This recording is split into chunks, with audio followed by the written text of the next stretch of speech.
Você sabia que é possível ser feliz no trabalho? Hora Extra, que está começando agora, dá algumas dicas para você ter uma vida profissional confortável e produtiva. E mais, no quadro Fique Sabendo de hoje, você vai conhecer mais sobre a Organização Internacional do Trabalho, fundada há quase 100 anos pela ONU e que promove o debate sobre os princípios fundamentais do trabalho. E no quadro de entrevistas, as implicações da revista Pessoal serão abordadas pelo juiz Elvan Prego.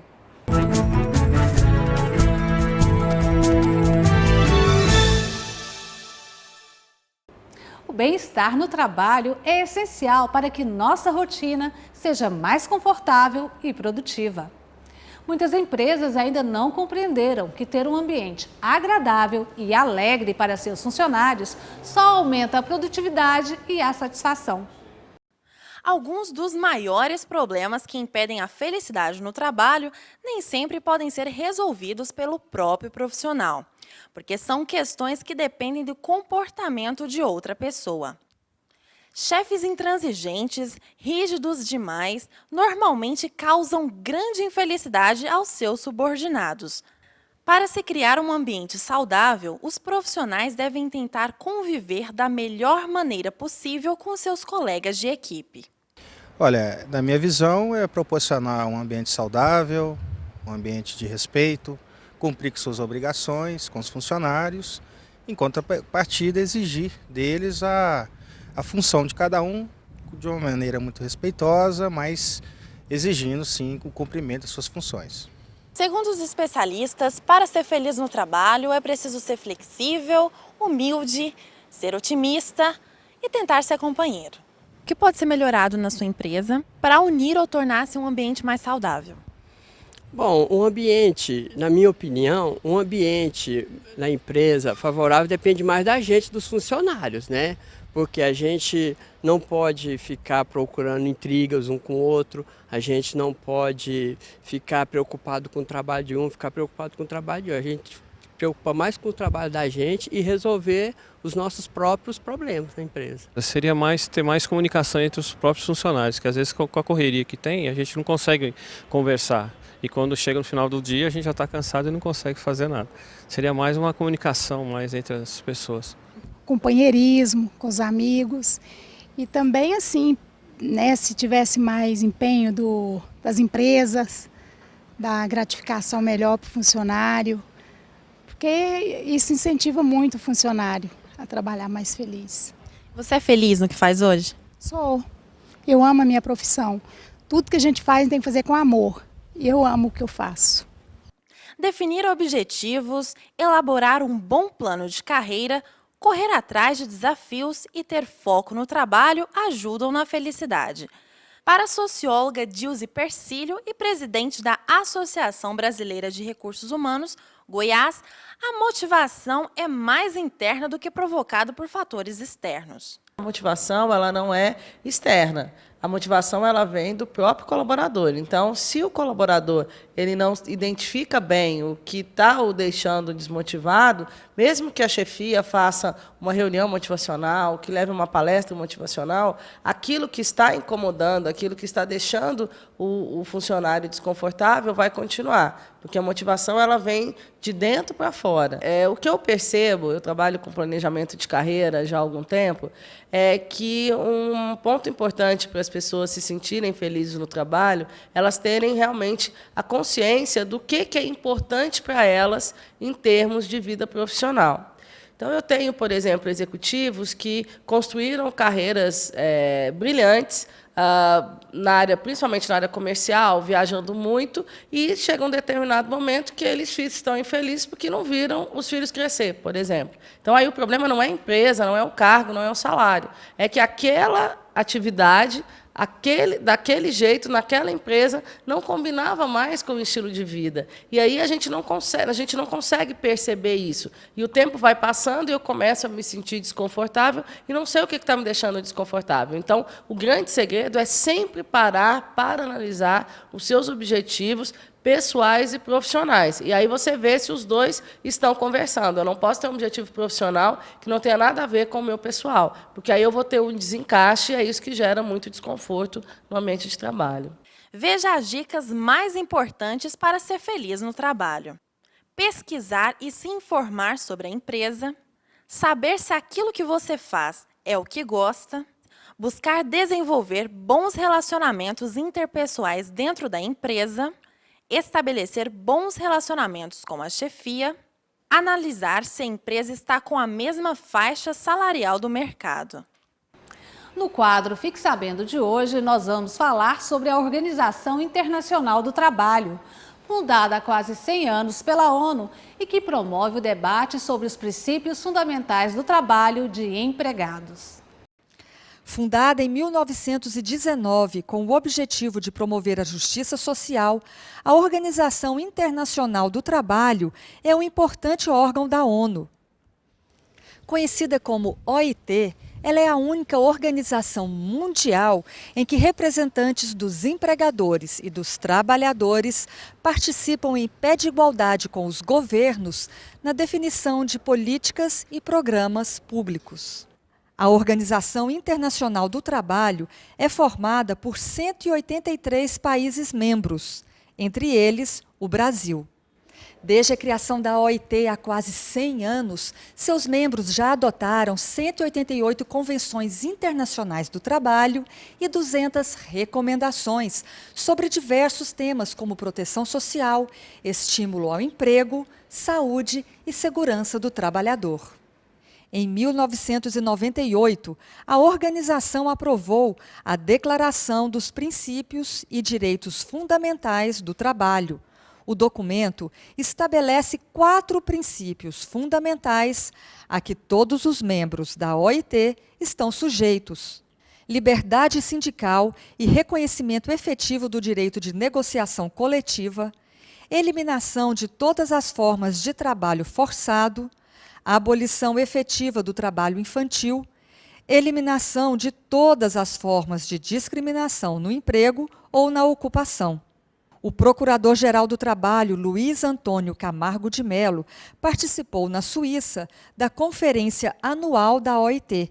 Segundo ele, a prioridade continua sendo a discussão proposta há 14 anos pela Declaração dos Princípios e Direitos Fundamentais do Trabalho, considerado o mais importante documento sobre o assunto. Olha, creio que a afirmação dessa declaração vem trazendo modificações cotidianas. Nós podemos identificar inúmeros avanços quando se trata de combater o trabalho escravo contemporâneo. Nós também identificamos muitos avanços quando se trata de erradicar o trabalho infantil e ainda nas questões que dizem respeito à discriminação no ambiente de trabalho, no emprego e na profissão.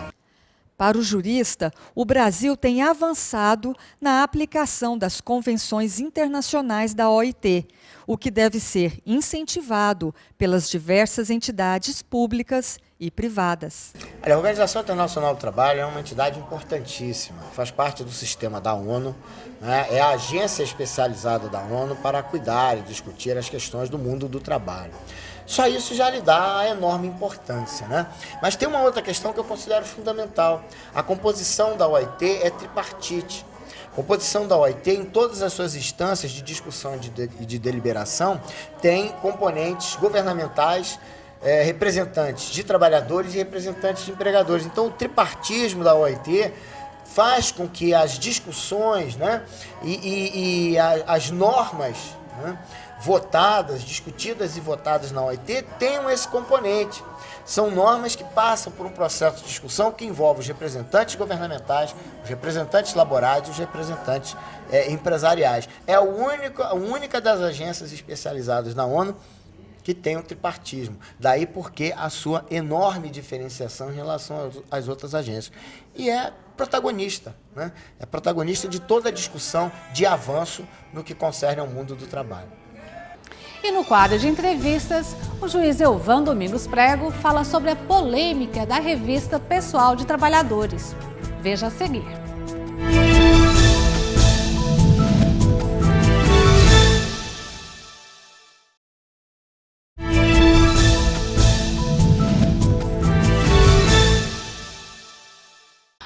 revista pessoal é uma das formas mais frequentes de violação da intimidade do trabalhador na execução do contrato de trabalho, sendo inúmeras as ações envolvendo pedido de indenização decorrentes de dano pessoal fundadas nesse motivo.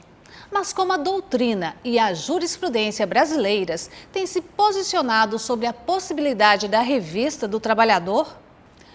O juiz Elvan Domingos Prego, titular da Vara do Trabalho de São Luís de Montes Belos, é o convidado de hoje do Hora Extra para falar sobre esse assunto. Doutor Elvan, a revista pessoal se diferencia da revista íntima do trabalhador? Essa é uma conceituação que foi estabelecida justamente para estabelecer uma gradação do que é permitido, do que é possível, do que é admissível, do que não é, né?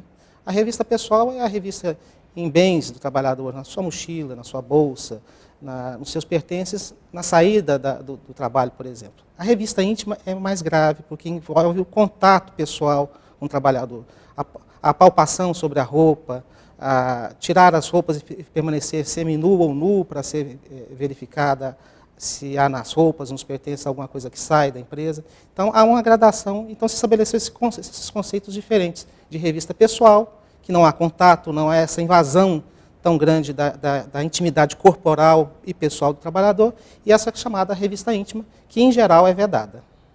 E até que ponto a legislação confere ao empregador esse direito de revista do empregado? Bom, é preciso ter clara a realidade de que em diversas atividades econômicas, bens, mercadorias, valores são subtraídos das empresas. Então, dentro daquilo que se chama o poder diretivo, o poder de fiscalização, se tem entendido admissível, dentro de uma certa moderação, essa revista, para a preservação do patrimônio. Então, o que estabelece o direito do empregador é esse o poder de fiscalizar, o poder de dirigir a prestação de serviços e a atuação do empregado dentro da empresa. A revista, muitas vezes, é vista como uma forma de prévia acusação ao trabalhador, como se ele fosse culpado de sempre estar saindo com alguma coisa das dependências da empresa. Tiraria dele a presunção de inocência, seria exatamente. Isso? Alguma parcela da doutrina entende que isso é uma ofensa a esse princípio da presunção de inocência. Eu não compartilho dessa opinião, não. No meu modo de ver, a revista não tem tanto a finalidade de flagrar a infração, flagrar a subtração, o furto de mercadorias ou de equipamentos, ou o que seja. Na minha verdade, a revista tem, na verdade, uma finalidade preventiva. Sabendo-se que haverá revista, muitas vezes a pessoa mal intencionada deixa de cometer esse ato. Então, a finalidade da revista não é flagrar ou encontrar um culpado, alguém que esteja furtando. Mas, na realidade, havendo essa metodologia, uma prevenção de que esses atos não aconteçam. Atualmente, há muitos juristas que condenam não só a revista íntima, mas inclusive também a revista pessoal, justamente porque coloca o trabalhador numa condição de culpabilidade antecipada, né? Que justamente essa presunção de inocência é retirada do trabalhador. Mas atualmente todos nós, de certa forma, nesse mundo moderno, nós passamos por uma certa falta de privacidade. Quando nós adentramos a um banco, por exemplo, nossa bolsa às vezes é revistada, nós temos que mostrar que ali nós não estamos portando nenhum objeto perigoso. Qual a diferença de se fazer uma revista num banco, por exemplo, que em todos são revistados, os clientes são revistados, de se fazer uma revista de um trabalhador? Na verdade, eu vejo essas duas situações com muita semelhança, porque tanto na revista que se faz no cidadão em geral, quando vai a um estádio de futebol, quando vai a um aeroporto e vai tomar um voo, ou quando entra num banco, a finalidade é a prevenção. Não que cada cidadão nessa situação seja um culpado em potencial de realizar algum ato ilícito. Da mesma forma, quando o empregado é revistado, não há a presunção de que ele é o culpado, de que vai se encontrar alguma coisa com ele. Nessas duas situações é a ideia de prevenção. Porque sabendo-se que isso irá acontecer aqui, tanto na entrada de um banco, no aeroporto, no estádio de futebol, como na saída da fábrica, esse procedimento de revista pode ser possível, há uma prevenção e se evita justamente a ocorrência de atos ilícitos diversos. Então, a ideia de prevenção é que deve prevalecer, não a ideia de culpabilidade prévia ou de falta de presunção de inocência.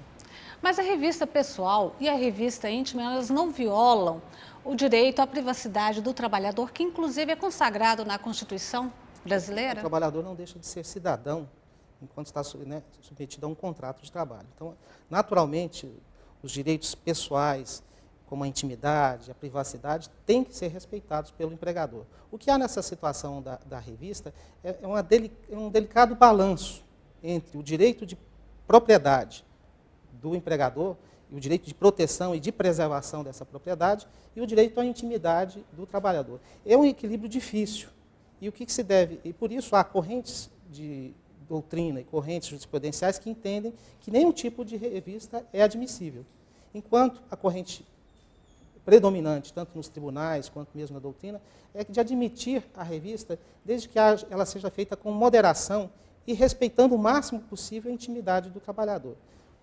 A palavra moderação é de fácil entendimento. Por exemplo, se é uma revista numa bolsa de uma trabalhadora, né, ela ao se retirar, se a pessoa que faz a revista pega essa bolsa, vira a bolsa sobre uma mesa, espalha os pertences da empregada sobre a mesa, há uma conduta excessiva. Se, por outro lado, se pede à própria trabalhadora que abra a bolsa e sem que ninguém toque nos pertences delas, se faz um olhar no interior dessa bolsa, há uma diferença de procedimento. Um procedimento excessivo e um procedimento moderado. O que se deve buscar é sempre esses procedimentos de revista que sejam moderados, que atendam à finalidade buscada da preservação da propriedade, sem haver um excessivo avanço sobre a intimidade do trabalhador. O sacrifício à intimidade haverá, mas ele terá que ser relativo e proporcional àquilo que se busca também, que é a defesa de um patrimônio, que também é um direito consagrado pela Constituição. A CLT, ela proíbe a revista íntima das trabalhadoras. Esse direito também se estende aos homens? De fato, existe na CLT um dispositivo, o artigo 373-A, inciso 5º, que trata da proibição da revista íntima da trabalhadora. Como é um dispositivo colocado dentro de um capítulo dedicado à proteção do trabalho da mulher, eu poderia pensar que isso é um dispositivo exclusivo dessa condição da mulher, e portanto não se aplicaria ao homem. Mas é evidente que é um raciocínio equivocado, porque tanto a mulher como o homem têm o direito à intimidade. É uma garantia da Constituição, uma garantia dos próprios direitos humanos, a preservação, o direito à intimidade. Então, embora a regra legal escrita seja direcionada à mulher, a jurisprudência, os tribunais não fazem distinção e também entendem que é vedada a revista íntima do homem. Existe alguma penalidade para o empregador que abusa desse direito de revista pessoal do empregado? Você usou uma palavra que eu considero correta. Os tribunais têm entendido que a revista é possível, desde que não haja o abuso no exercício desse direito. Então, quando você utilizou essa palavra, eu acho que usou adequadamente. Se tudo é feito com moderação, como eu disse, de modo proporcional, com um grande respeito à privacidade e intimidade do trabalhador, não se comete, no meu modo de entender, nenhum ato ilícito. Mas quando há excesso e há desrespeito à intimidade, à privacidade, a intimidade corporal, a intimidade dos bens pessoais do trabalhador, se considera que é cometido uma infração e são causados danos de natureza moral ao trabalhador. Então, o empregador pode responder, sim, por indenizações por esse tipo de dano. Se o procedimento afeta também uma coletividade, se pode pensar que também são cometidos danos morais coletivos. Então, é possível o ingresso de ações civis públicas para que, primeiro, seja coibida a prática abusiva e a própria coletividade seja indenizada. Então, o empregador, tendo cuidado de adotar medidas corretas, evitaria tanto o dano diretamente ao trabalhador, como esse dano à coletividade, que ficaria também exposta o conjunto de trabalhadores nessa situação. Certo. Nós vamos para um rápido intervalo e voltamos já. Hoje falando sobre o direito do empregador de realizar revista sobre seus empregados. Não saia daí.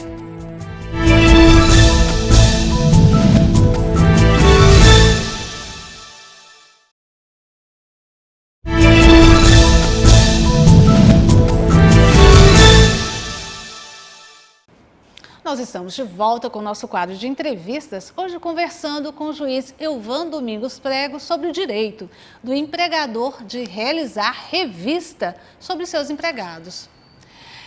Doutor Elvan, é possível estabelecer critérios objetivos para a realização dessa revista pessoal nos trabalhadores? De certa forma, eu já adiantei um pouco a resposta a essa pergunta ao dizer que se tem admitido a prática da revista se ela for guiada por um critério de moderação.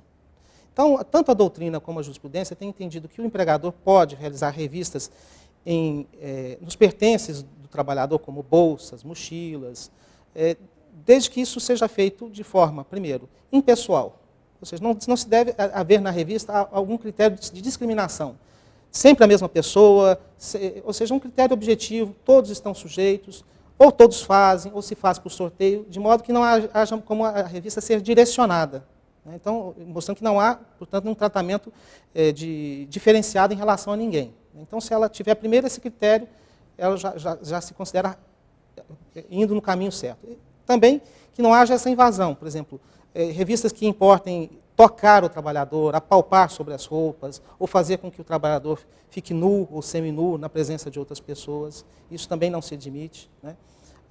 Quando se for verificar bem pertences ou roupas, que isso seja feito apenas visualmente, que não se toque, se pegue e se manuseie nada que é do trabalhador.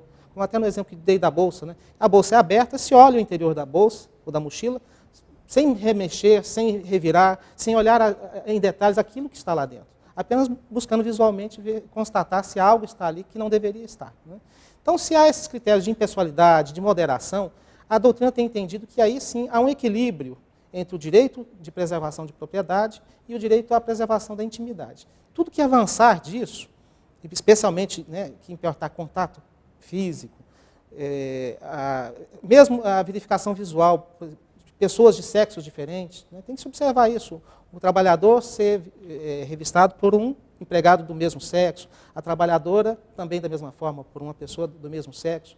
Que isso seja feito também com certa privacidade, em salas ou em locais em que outras pessoas, os outros trabalhadores, não observem aquilo que está sendo feito, principalmente se significar que alguma parte do corpo tem que ser mostrada, como em alguns lugares se pede pelo menos para levantar a camisa. Então, havendo essa moderação, se tem admitido a jurisprudência recente do Tribunal Superior do Trabalho, nesse sentido, de que se admite a possibilidade da revista do trabalhador. E essa jurisprudência estabelecida pelo TST tem diferenciado um pouco do entendimento, principalmente dos julgados de primeiro grau, que são, vamos dizer, mais voltados ao entendimento da não realização da revista pessoal sobre esse trabalhador, não é isso? Como eu disse, a matéria é delicada, porque está em jogo o equilíbrio de dois valores fundamentais da nossa sociedade. O direito de propriedade, de preservação, de organização da estrutura do trabalho, e o direito à privacidade e à intimidade do trabalhador. Achar o equilíbrio é sempre uma tarefa muito difícil. Qualquer esforço filosófico ou jurídico nesse sentido é um esforço grande de encontrar o equilíbrio. Então, há aqueles que admitem a revista, desde que moderada, como eu disse, e os que não admitem de nenhuma forma a revista. A realidade é que a subtração de bens sempre vai existir, porque é da natureza humana, às vezes, a fraqueza, as situações de facilidade.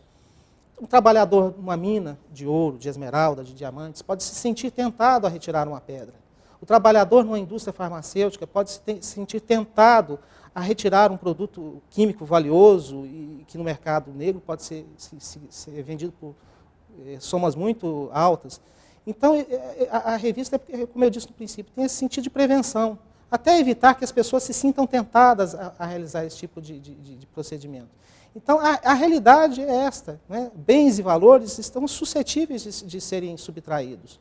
Então, o empregador tem que ter meios, não só a revista, mas também a fiscalização eletrônica no ambiente de trabalho, não fora do ambiente de trabalho, mas no ambiente de trabalho, fiscalização eletrônica, ou seja, por filmagem, por imagem, a fiscalização direta, pela presença de pessoas no ambiente de trabalho, mas também a revista se constitui um mecanismo a mais. Se ele for utilizado de modo ponderado, eu acredito que não há uma infração e uma ilicitude no comportamento do empregador. O senhor já julgou alguma ação resultante de revista íntima ou pessoal? Julguei algumas. A que me vem na lembrança, por ter sido mais marcante, foi de uma empresa de mineração de esmeraldas, que realizava a revista dos trabalhadores na saída, para evitar justamente que pedras de esmeralda fossem subtraídas da mina. No caso, eu entendi que a revista realizada era abusiva. Ficou comprovado que os trabalhadores tinham que ficar todos nus, em conjunto, né, antes de entrar no vestiário, deixando suas roupas em determinado lugar, para que as roupas fossem vistoriadas. Vistoriar as roupas, tudo bem, né? Mas obrigar que o trabalhador ficasse nu na presença de muitas outras pessoas, né, é certo que a nudez é uma questão muito delicada e é encarada de diversas formas. Pessoas que veem isso com naturalidade e pessoas que se escandalizam. O senso médio, né, nos diz que é uma situação constrangedora. Então, submeter o trabalhador a uma situação constrangedora cotidianamente, eu entendi como abusivo. O direito de preservar a propriedade, de evitar o furto de esmeraldas, eu entendo que é viável. Mas o modo adotado pela empresa, no meu modo de entender, foi equivocado. Então, condenei essa empresa a pagar ao trabalhador uma indenização por danos morais. Isso foi a todos os trabalhadores ou só foi a... Essa foi uma ação individual, né? Então, no caso, eu tive que lidar apenas com o pedido de um trabalhador. Entendo que se houvesse um pedido coletivo, uma ação coletiva, de natureza coletiva, como uma ação civil pública, eu entenderia também que haveria um dano coletivo, porque todos os trabalhadores estariam sujeitos a uma situação de constrangimento, de invasão demasiada à intimidade. A nudez tem que ser considerada como uma opção da pessoa. Se ela quer exibir-se assim, onde é possível se exibir dessa forma, tudo bem. Mas forçadamente ficar dessa situação de outras pessoas, não. Certo. Eu conversei com o juiz Elvan Domingos Prego sobre o direito do empregador realizar revistas sobre seus empregados. Doutor Elvan, muito obrigada pela sua presença mais uma vez aqui no Hora Extra. Eu agradeço, estou sempre à disposição. Essa edição da Hora Extra chega ao fim. Mais informações sobre o TRT de Goiás você acompanha no Twitter e no Facebook. Nos vemos na próxima semana. Até lá!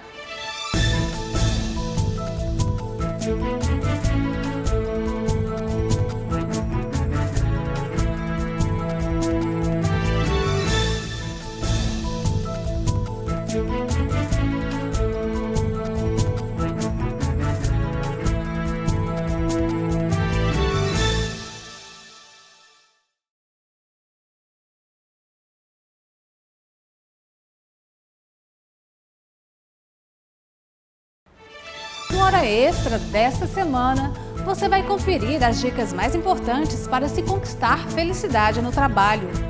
No quadro Fique Sabendo, você vai conhecer a Organização Internacional do Trabalho, fundada há quase 100 anos pela ONU e que promove o debate sobre os princípios fundamentais do trabalho. Confira ainda a polêmica sobre a revista de trabalhadores nas empresas no quadro de entrevistas com o juiz Elvan Domingos Prego. Aguardamos você!